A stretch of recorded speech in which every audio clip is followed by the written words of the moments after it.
Good evening, everyone. Thank you so much for joining us tonight. My name is Katrina Lacerna, and I'm the Asian Pacific Resource Center Librarian for LA County Library. Tonight, I have the honor of introducing you to tonight's speakers. Leading tonight's conversation is our Library Director, Skye Patrick. Skye Patrick was appointed LA County Library Director in 2016. In her role, she's responsible for the library's 86 libraries, 15 vehicle mobile fleet, and resources that are used by more than 3.4 million customers across LA County.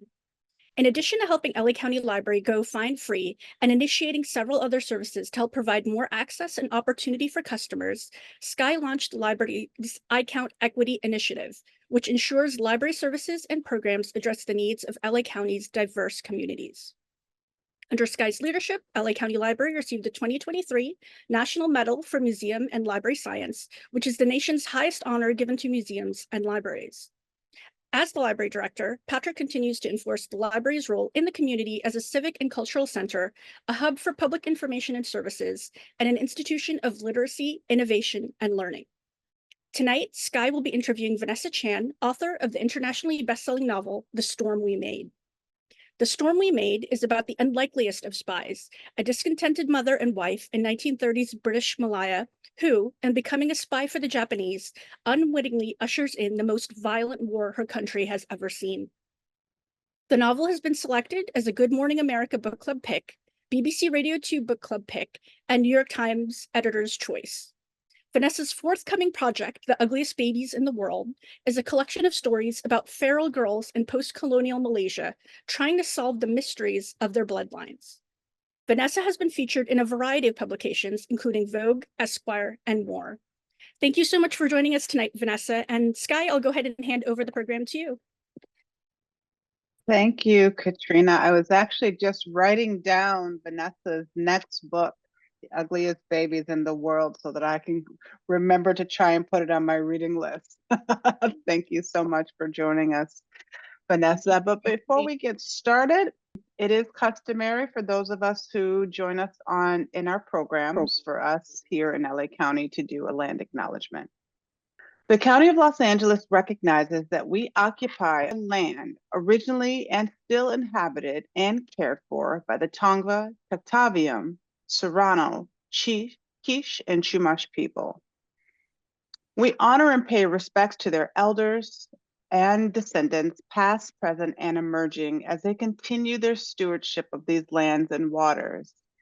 We acknowledge that settler colonization resulted in land seizure, disease, subjugation, slavery, relocation, broken promises, genocide, and multi-generational trauma. This acknowledgement demonstrates our responsibility and our commitment to truth, healing, reconciliation, and to elevate stories, culture, and community of the original inhabitants of LA County. We are grateful to have the opportunity to live and work on these ancestral lands, and we are dedicated to growing and sustaining relationships with Native peoples and local tribal governments, including, in no particular order, the Fernandino Tactavian Band of Mission Indians, the Gabrielino Tongva Indians of California Tribal Council, the Gabrielino Tongva San Gabriel Band of Mission Indians, the Gabrielino Band of Mission Indians Quiche Nation, San Manuel Band of Mission Indians, and the San Fernando Band of Mission Indians. Thank you. Vanessa, welcome to LA County, sort of virtually welcome to LA County. It's good to have you. Thank you so much for having me. It's such an honor to be here, and thank you all for putting this incredible event together. Oh, we'll make it incredible. Oh, we're definitely going to make it incredible. I can't wait to get into this conversation with you.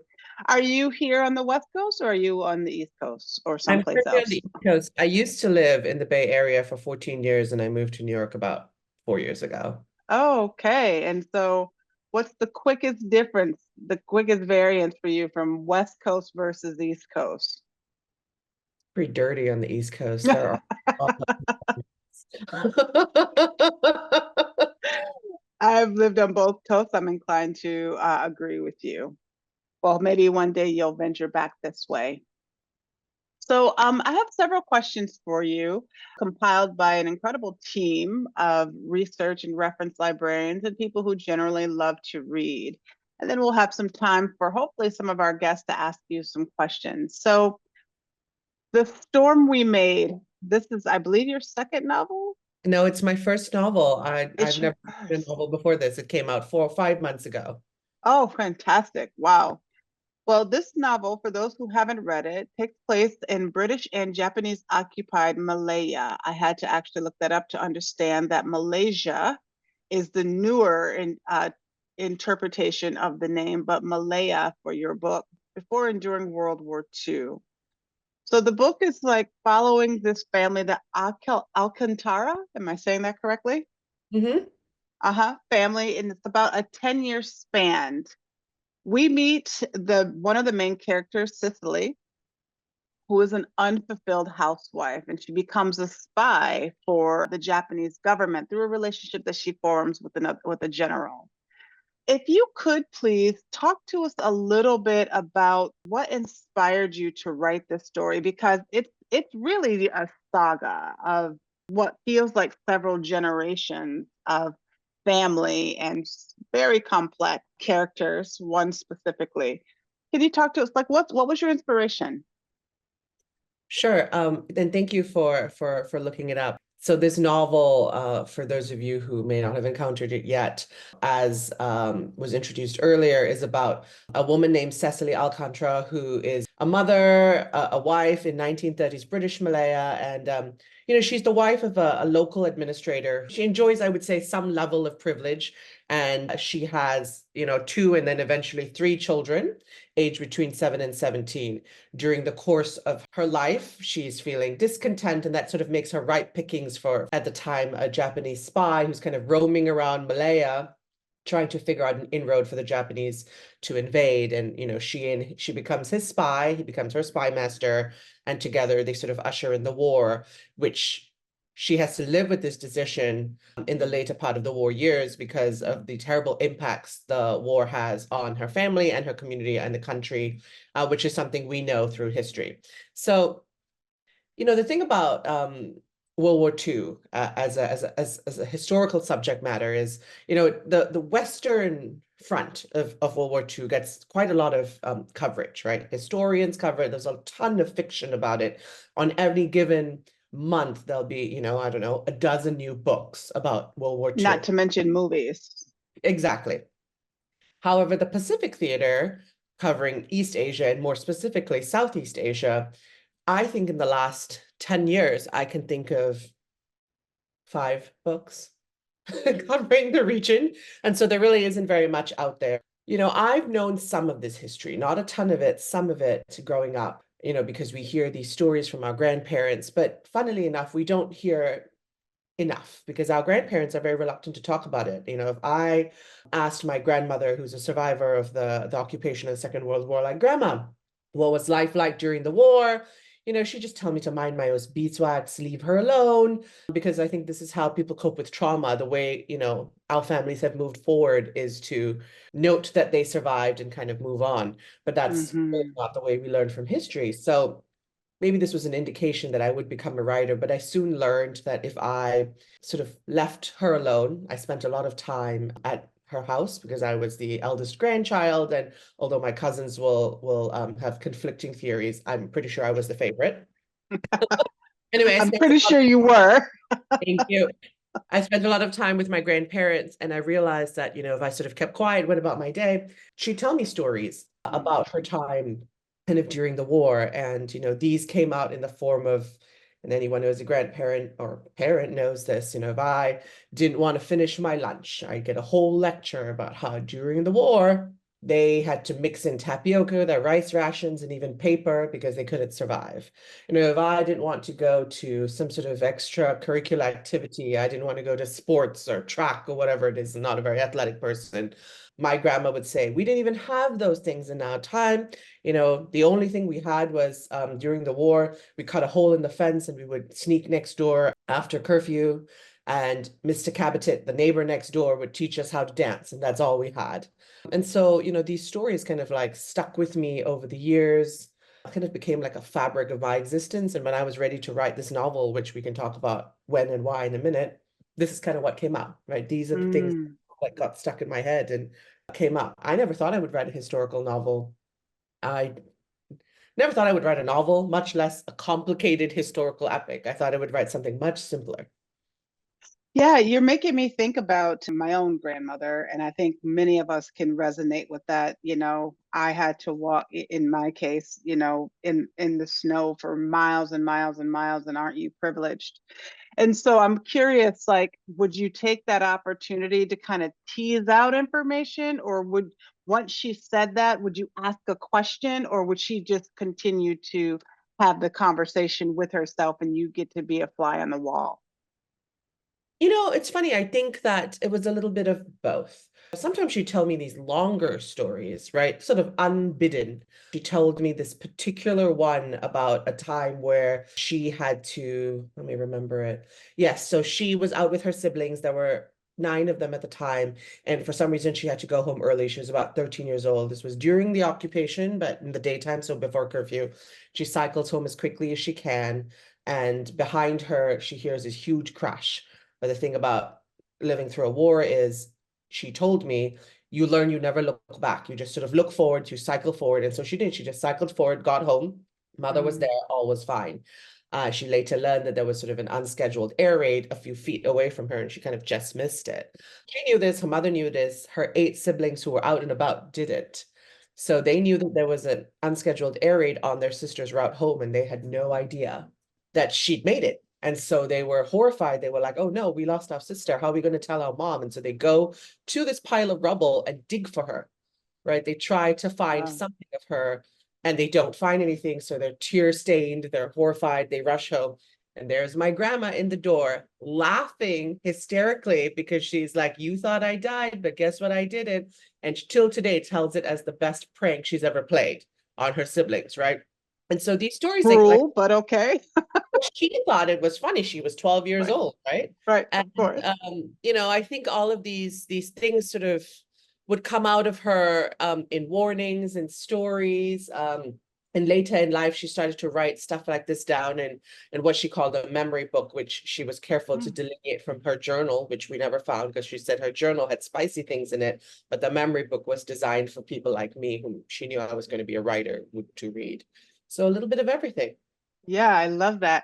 One thing that I really appreciate, that I'm always enamored about, Vanessa, even for those who are writing fiction, those who write historical fiction, it requires an immense amount of research because of its historical nature. So, can you talk a little bit about how you came to understand what comfort stations were, for example, or the forced labor or abuse, sex trafficking, all of these things, oppression, are very apparent and live and well in your book.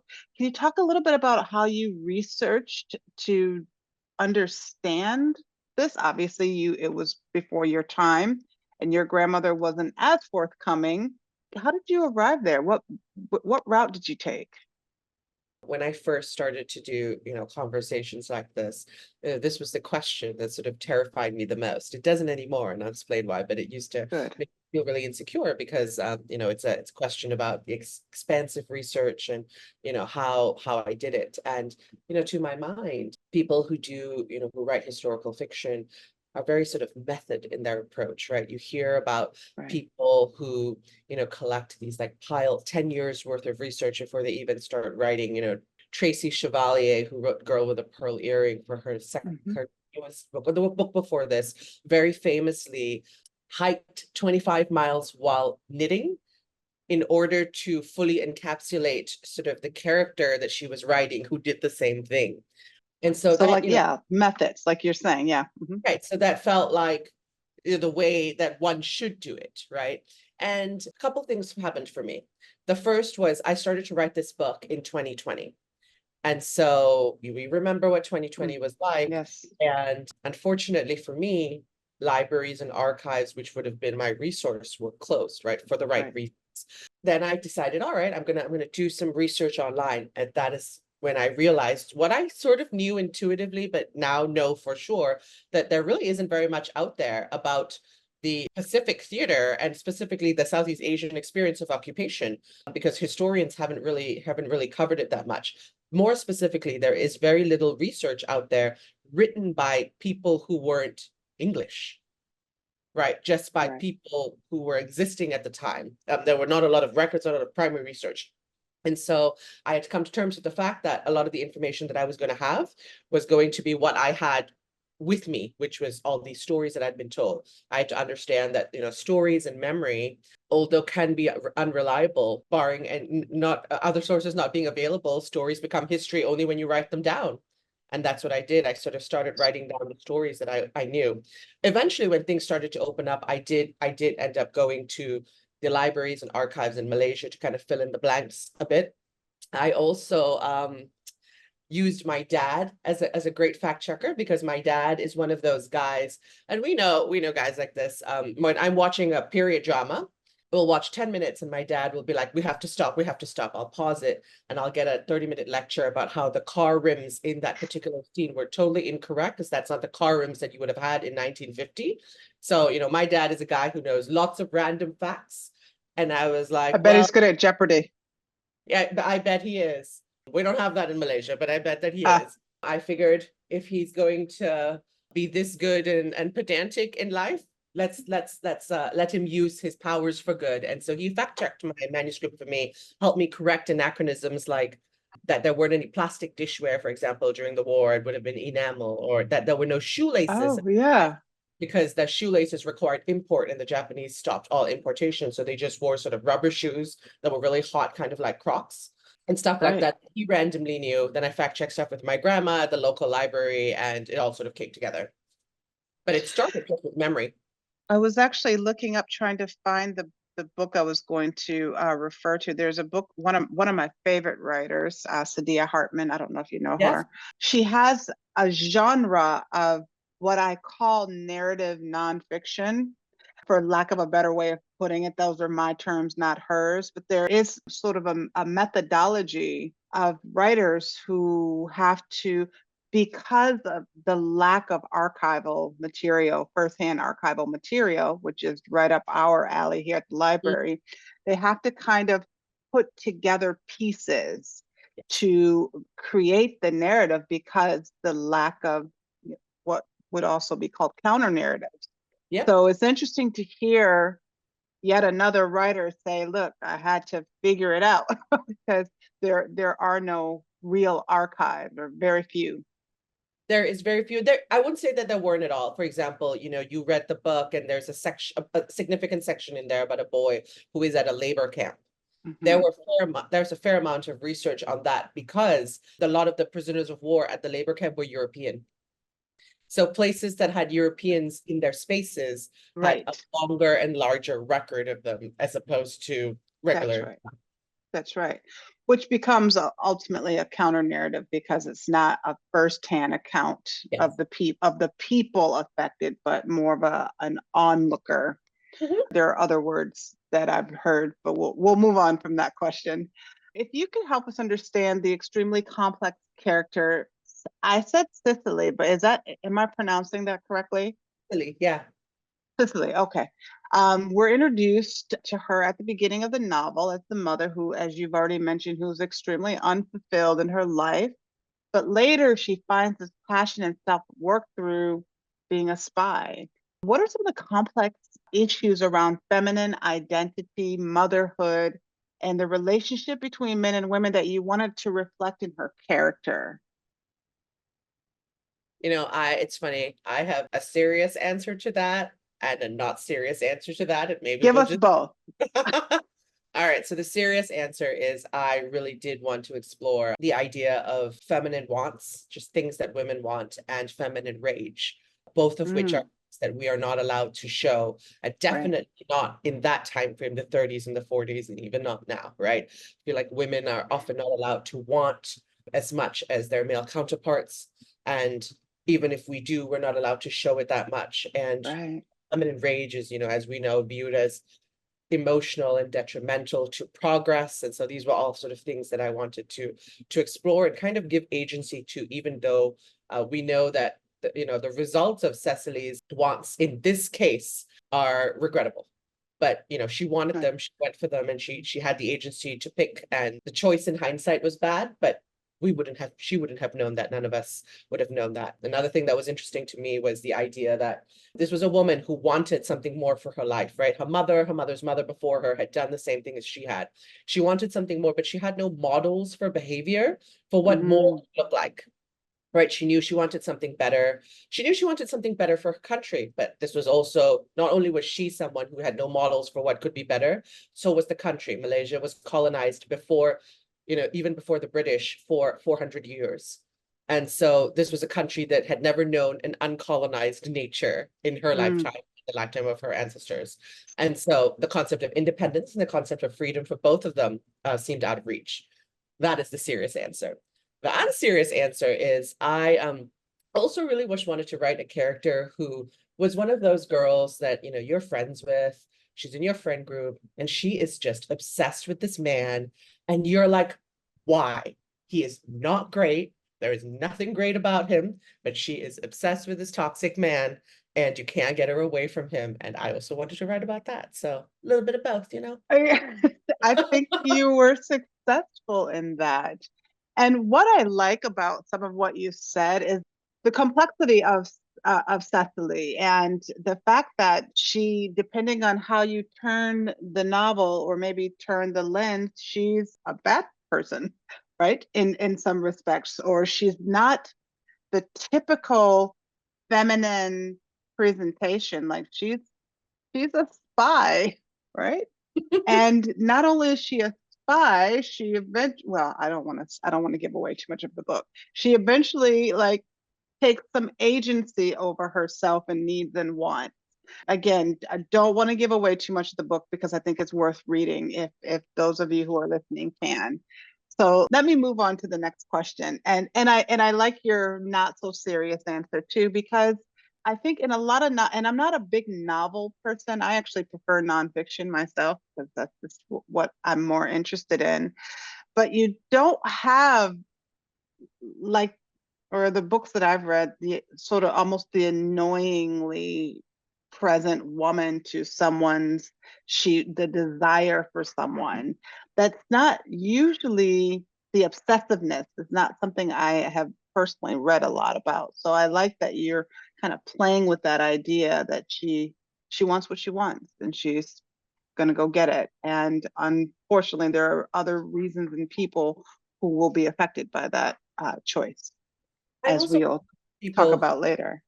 I'm also one of those people who believes, and this might not be true of everyone listening, but I do believe that characters that are 100% good don't make for good characters. And so all the characters in the book have, even if they are generally pure of heart, do things that make them feel, I hope, human, because I don't feel that any one of us is 100% good. That reflects exactly that it reflects us because we are complex just by nature of being a human. A little bit of good, a little bit of bad, and a little bit undisclosed, right? Let's talk a little bit about Malayan oppression that's depicted through two distinct lenses. So we have British colonialism or coloniality, and then we also have the Japanese occupation. Could you talk a little bit about the nuances of both forms of oppression by analyzing Gordon? Maybe you want to position who Gordon is. I didn't introduce him earlier, and I probably should have. And highlight some of the similarities and differences between the experiences under each regime. Sure. I'll talk a little bit about who Gordon is, but he's not like super central, I think, to the book. And so I'll just sort of explain like the historical nuances. So Gordon, for those of y'all listening, is the main character, Cecily's husband, and he is a local administrator under the British colonizers. When the book opens, that's where we find him. And he's doing reasonably well, but there's a ceiling to who he can be because he will always work under his sort of English masters. And then as the book progresses, when British Malaya falls to the Japanese, he ends up no longer being a person of consequence and has to work in a factory and do hard labor and something he's completely unsuited for. And so that's sort of how his perspective changes. In terms of the difference, well, I want to state upfront, and I think will be clear to everyone, but colonialism in all its forms is bad and terribly unaspirational and has terrible impacts on colonized nations. But specifically, between the British and the Japanese colonized Malaysia for a total of 100+ years. The Japanese for 4 and the British for the 90 odd something before. And the British were sort of more focused on resource extraction. So they were in Malaya for one purpose and one purpose only. They wanted stuff. Right. They wanted tin ore, they wanted rubber, they brought in labor from outside to extract resources. They didn't care that much about the population. They had this rule, which they called divide and conquer, which happened in Malaya and in other places, where they separated populations by race and ethnicity so that they made them easier to control. There was not a lot of integration between the British and the locals. They built hierarchies and sort of separated themselves. They were there. They were land pirates. They were there to get some stuff, right? They were there to get rich. The Japanese were different. The Japanese were in Malaya to build a nation in its image. The Japanese were there to colonize, but specifically to culturally colonize. Yeah. They made everyone speak Japanese. They subjugated the population if the population would not comply, and they were much more violent. They were also there for resource extraction. That is the nature of capitalism. But they were also there to sort of build propaganda around building in Asia for Asians, building a continent led by the Japanese of all Asians sort of looking east and separating itself from the West. And so it was a different principle. The Japanese were much more violent. The statistic in the book, and that's well known, is that the Japanese killed more people in 3 to 4 years than the British did in 50. And I want to be clear that both these parties were bad, but had very, very different effects because they had sort of different goals, if you will. Right. And so what you're saying about the Japanese trying to make Malaya an image of itself, whereas the British were just there to take resources. I mean, I wonder how much that impacted it, because based on what you're saying, and I don't know a terrible amount of history, and so please forgive my ignorance, but when you want to possess the land and the people and their culture, you have to use extreme measures. I say that tongue in cheek. Whereas if you're just there to take things, you take them and leave, right? And so maybe there's less interaction and oppression, generally speaking, because of the very distinct goals. I find this playbook interesting because indeed it is a playbook. We've seen it play out around the world in different communities, similar of the extraction piece and the building a nation of a reflection of a particular population. So thank you for that. I might want to tease that out, and maybe someone else will ask the question. Let me move on to my next one because I want to make sure I get through all of these. So Cecily's children endured very different experiences under Japanese occupation, as you've mentioned, and all of which were tragic and unique in their own ways. Despite their adversities, all 3 exhibited remarkable resilience, courage, and strength, often surpassing those of the adults in the book. Can you talk a little bit about the intention behind each character's unique storyline that you aim to convey through their individual journeys? That's a big question. I know. And you know what I try to do? I try to chop these questions up a little bit, but that one, if I took one, you wouldn't have been able to see. No worries. Okay, so for everyone listening, there are 3 children in this novel. There's the eldest daughter, Jujube. She's 17 years old, and she is your typical beleaguered eldest daughter. She feels the weight of the world on her shoulders. Everything's falling apart around her, and she's like, no one will listen. Why won't they be where they're supposed to be and do what they're supposed to do? As a beleaguered eldest daughter myself, I related to much. I was going to ask you if it reflected you at all, but I was going to wait until you answered. So, I'm always out there being like, why won't everyone just do what they need to do? Why, I anyway. understand. But not here to talk about me, we're here to talk about my book. And then the second character is a boy named Abel. He's 15. He's very good looking, very charismatic, and he gets kidnapped at the beginning of the book and ends up having to work in a terribly oppressive labor camp. And then finally we have the youngest, Jasmine, who's about 7 years old, who has a strong awareness that something is terribly wrong with the world she lives in, but it's the only world she's known. And so she sort of ends up in situations that are a little bit dangerous, but because she's a child, she's just someone who's seeking joy and trying to please everyone around her, and gets herself in very high stakes situations that stress the reader out more than it stresses her out as a character. So, what I was thinking about when I was building these three, I just wanted to show different ways to look at. I would use these children to show different ways that the war impacted different types of people, different types of citizens, so to speak. For Abel, it was quite literally, how did the war impact young men at the time who were kidnapped and sent to work at labor camps? What was it like? Trigger warning for those of you who haven't read the book. It's a pretty violent and terrible place. It's a concentration camp, and a lot of people died there. And I just wanted to reflect that part of history. I also had my grandmother's brother did disappear at the top of the war, and returned at the end of the war, and he was at a labor camp. He never spoke about what happened at the camp, but he had nightmares, screaming nightmares for the rest of his life, from 18 to the end of his life. And so we have to conclude that something happened to him. Sort of wanted to reflect that experience. In the case of Jujube, the eldest daughter, this was the character that hewed most closely to my grandmother, who was a teenager at the time. And I used her to show someone who got to stay put, had to, support her family. Everything is falling apart around her. And she's out there just trying to be a regular person and make it through. And then Jasmine, the youngest, I used as kind of a way to scare my readers a little bit, because the thing about children is, in books they're so excited and you want to be excited for them, but you as the reader, you know more than she does, and you know that she's running towards not a wonderful play area, but like quite possibly a brothel.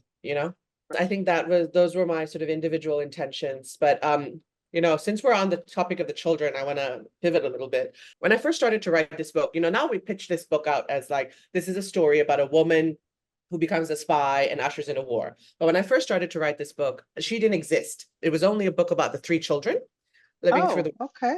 And she came much later as a character, because I was writing this book during the pandemic. A lot of things happened to a lot of people during the pandemic. Specifically to me, my mother passed and I couldn't go to her because, stuck in my apartment, was the pandemic. And I was filled with sort of grief, rage, and frankly, irritation. And I needed to write myself. My book was getting too sad for me because it was three children without agency, kind of living through a war. And I needed to give myself like an adult who could be irresponsible and run around and have some fun. And I wrote Cecily, my spy mother character, as an experiment, to give myself something to wake up to every That's morning, interesting. to play, to give myself some fun, because that's what writing should be, at least for me, fiction. And I figured, I'm the master of this universe. I can take her out if I want to later in the revision process. Lo and behold, she became the core of the novel. She never came out. And now the novel is about a woman who is a spy during the war, which was never my intention. That's a really interesting tidbit, and the creativity, the artistic, the artisticness of writers. I would not have thought that Cecily was almost a second thought, right? That you had already started to pull together this novel based on three specific characters, then to add her later, who becomes like the central character. Huh. Yeah, sometimes that's the thing about fiction writers, right? We sort of hang out here with our imaginary friends, and sometimes we create a new one.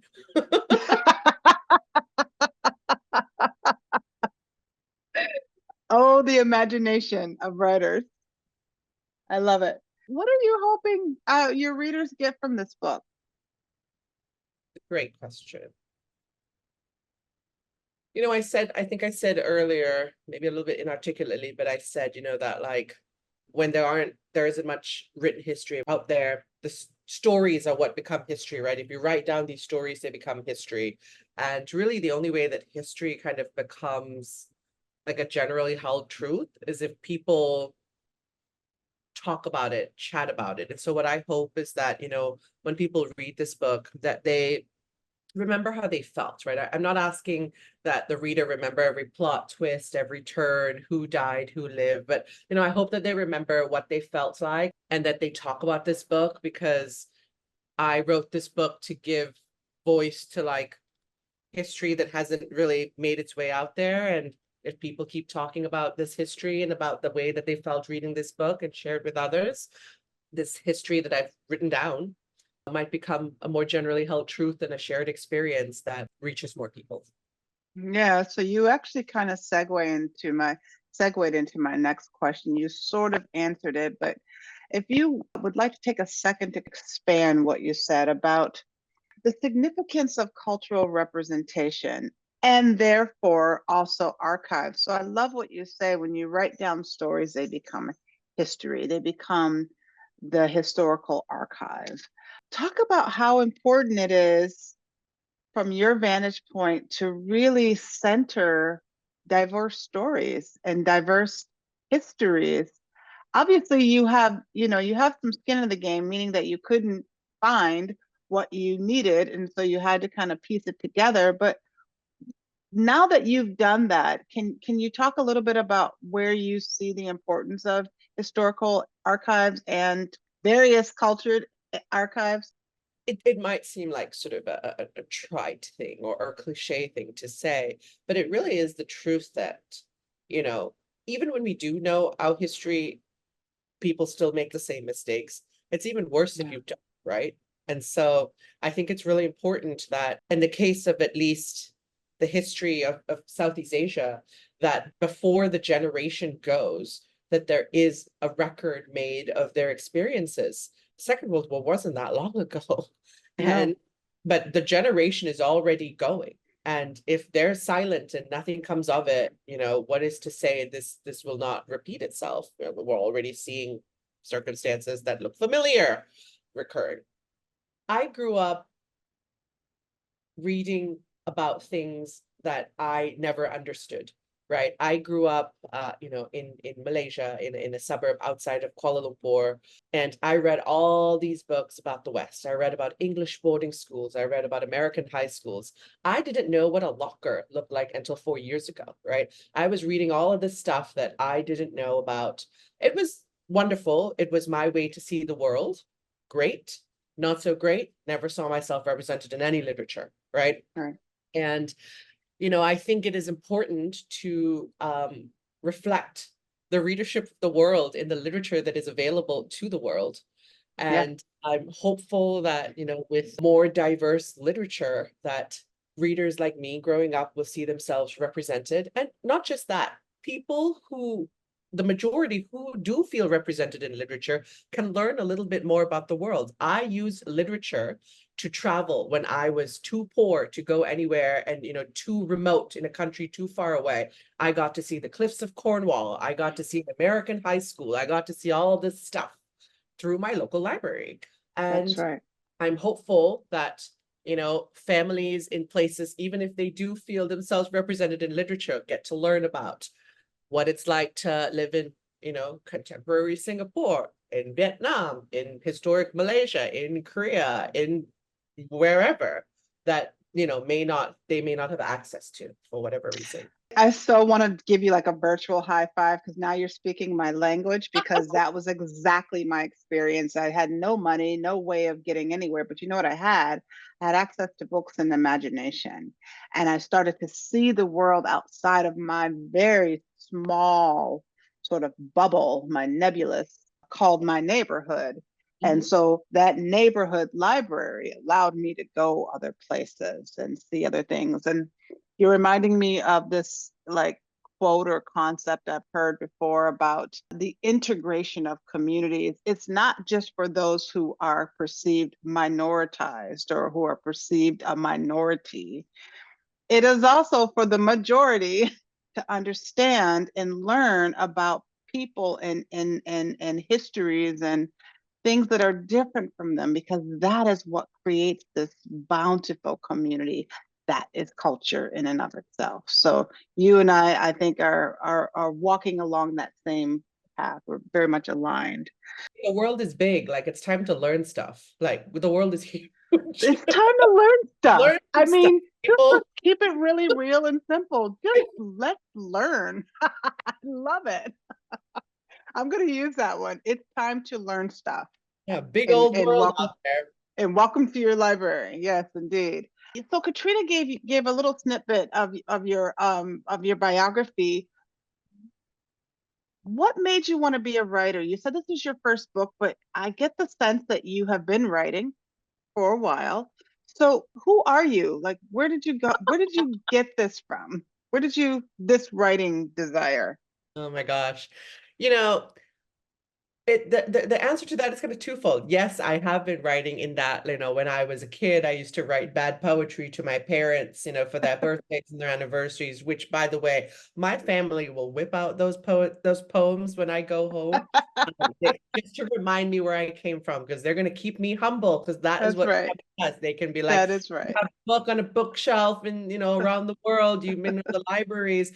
But remember when you tried to write rhyming poetry for my so, in that way, I have been writing. I did enjoy writing as a child and as a teenager, stories and this and that. In my younger 20s, when I was working various different corporate jobs that was somewhat more unfulfilling, I did write a half a novel about how much I didn't like all my coworkers, which didn't make for a good novel. Yeah, So that especially if stays you in the use their drawer. names. Yeah. Yeah. And I had the misfortune of graduating into the last financial crisis.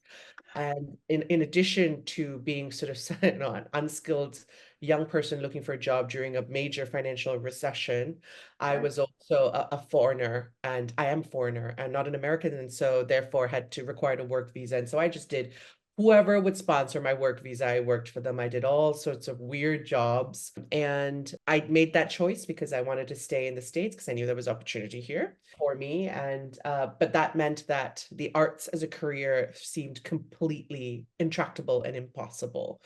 It wasn't until I got residency and a green card that, I realized, wow, I have choice for the first time in a very long time.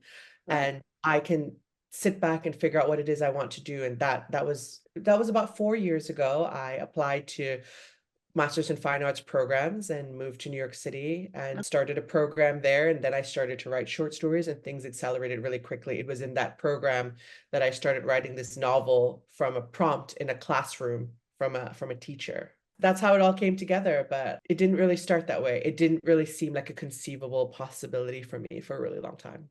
Yeah, and I think many of us who have what I call have the narrative or the story in them, I'm sure that they understand and that resonates with them. I'm not going to ask you how libraries impacted your life. I think you've already answered that. I'm going to kind of combine the next question with it and ask you, what are you reading? Who do you read? That, it's so funny. It's when people ask writers that question, that's the question that stymies us the most. Like we clutch ourselves. We're like, oh no. Oh, no.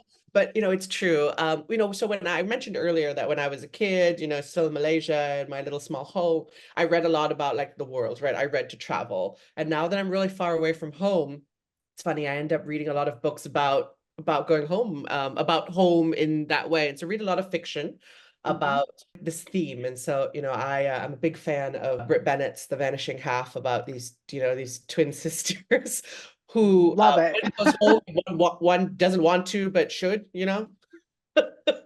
That's a really good book. I The agree. Vanishing Half was very much what I would call a creative totem for me while writing this novel because of the way she Ah, time, not because the subject matter is similar, but they're both yeah. historical novels that sort of play with time. And, her book was a totem for me. There's a new book that just came out that I really, really love. Just came out a week ago, I think. It's called The Ministry of Time. And it is a novel about what if the British government and bureaucracy controlled time travel. They would extract people out of time. What would you do if you had to extract a polar explorer who believed in empire, brought him to the present, gave him a millennial handler, and taught him how to use Spotify and, plumbing? And how would Oh, those clash of cultures meet? And it's really funny. It's also really thoughtful because it's about bringing history to the present. And science fiction?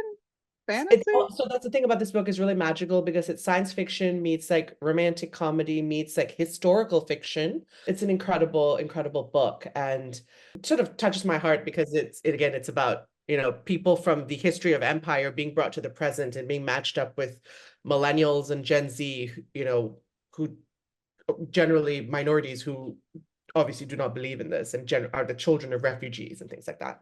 Yeah. So Interesting. so that's a good contemporary one.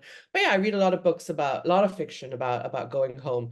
It's so funny. I think when I became a writer, I started to read less because it's very hard for me to like read and write at the same time. I used to read, hundreds of books a year, and now it's like 50 maybe. It's an interesting question because I think those of us who are librarians also may, or at least I do, have that same like moment. What are you reading? And it's like, oh my God, I got to say something about an opus. Well, sometimes it's just trash novels. Oh no, Not, no. not in your case.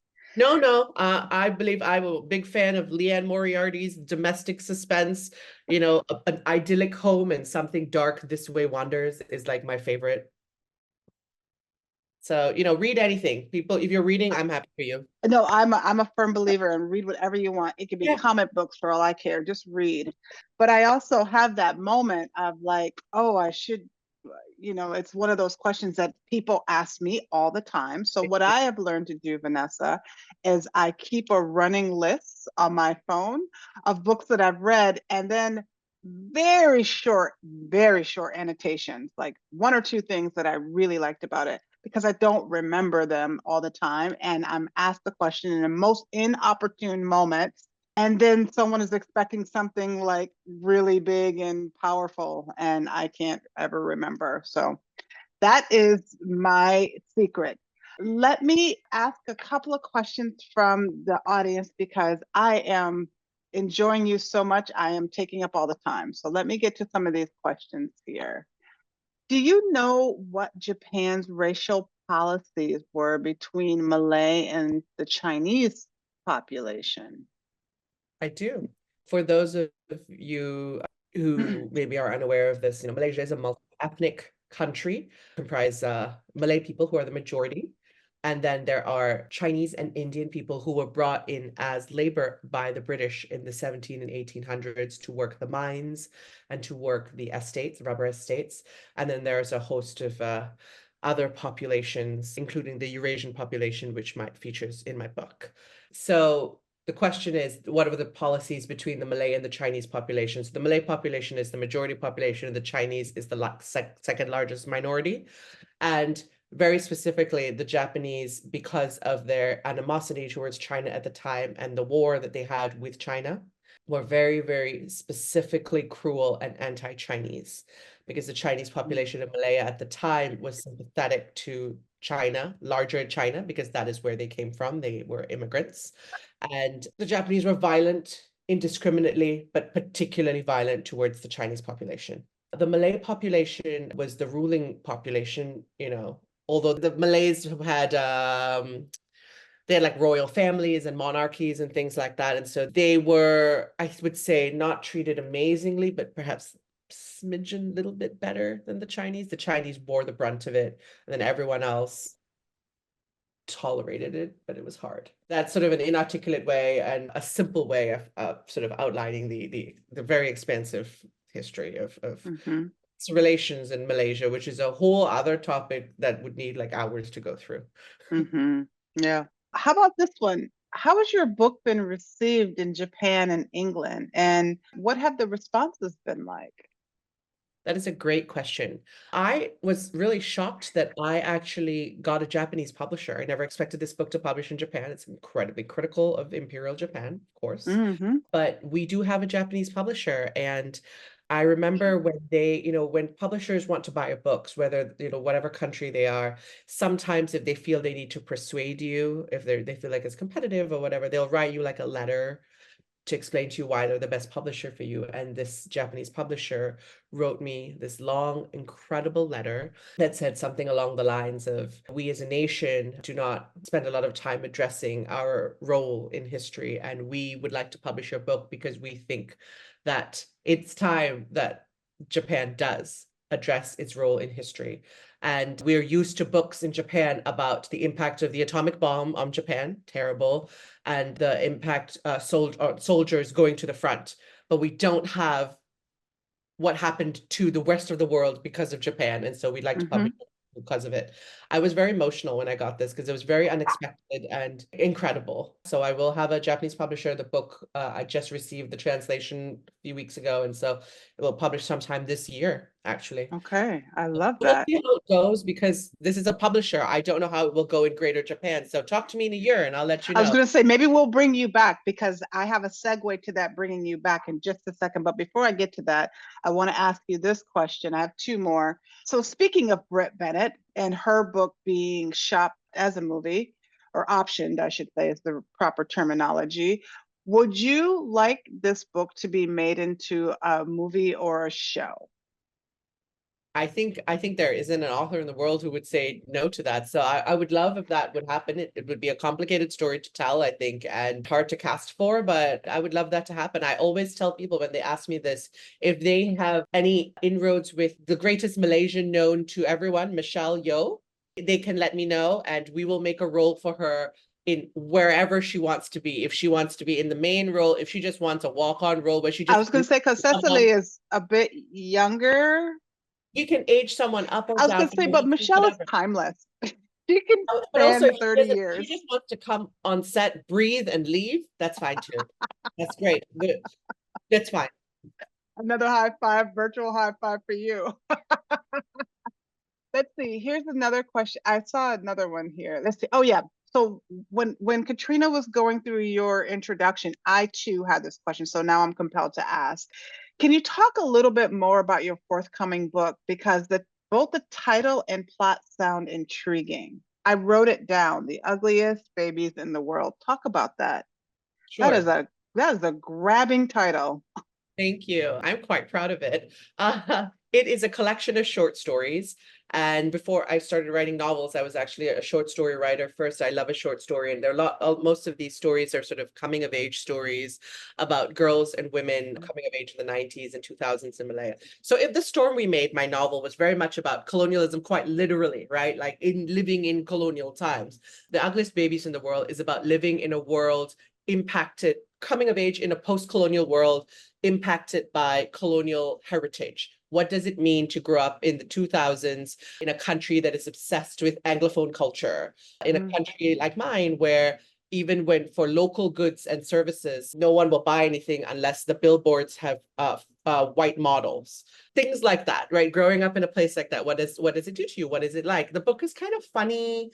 It's a lot less serious than my novel. The voices in it are much younger, and it's sort of wild and feral and hopefully really fun. I mean, I hope that the title is an indication of it's kind of a fun book. It could go either way, but now that you've explained it, yeah, I'm looking forward to that one myself. Let me see if I have any other questions here. Just a lot of appreciation in the chat. I don't know if you can see those, Vanessa. You have been a pleasure, and I sincerely hope that we can invite you back so that I would love to we be back. can hear about the Japanese impact that you're a year later, and hopefully by then you'll have your newest book published as well. Thank you so much for joining us. We thank everyone on the call here for Hand in Heart. We appreciate you. Have a great night. Thank you for having me, Sky and Katrina, Jessica, everyone. Thank you.